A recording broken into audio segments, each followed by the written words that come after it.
দোস্ত সাকিব ভক্তদের জন্য সুখবর আসছে।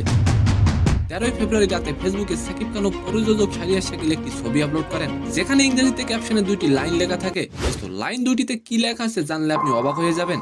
এন্ড সেকেন্ড নিউজটি থাকবে দোস্ত, কিছুদিন আগে রোনালদো নিজেকে দাবি করেছিলেন ইতিহাসের সেরা হিসেবে। তবে তার সঙ্গে রিয়াল মাদ্রিদে খেলা ডি মারিয়া এটা মেনে নেননি দোস্ত। আর এবার ডি মারিয়া রোনালদোকে নিয়ে একটি চাঞ্চল্যকর তথ্য দিলেন। তো নিউজ দুটি জানতে অবশ্যই ভিডিওটি সম্পূর্ণ দেখবেন। দোস্ত জল্পনা কল্পনার অবসান করে অবশ্যই সেই সুখবর দিলেন নির্মাতা রায়হান রাফি। সামাজিক যোগাযোগ মাধ্যম ফেসবুকে নতুন সিনেমার তাণ্ডবের সুখবর জানান তিনি।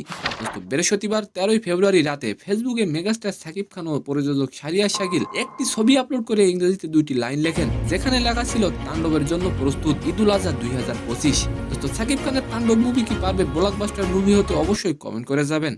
দোস্ত তাণ্ডব সিনেমায় সাকিব খান অভিনয় করেছেন এতদিন তা মৌখিকভাবে চূড়ান্ত থাকলেও বৃহস্পতিবার সন্ধ্যায় আনুষ্ঠানিকভাবে সিনেমাটির সঙ্গে চুক্তিবদ্ধ হন সাকিব খান। এ সিনেমায় শুধু জয়াই নয়, সঙ্গে থাকবেন একজন দেশি নায়িকাও।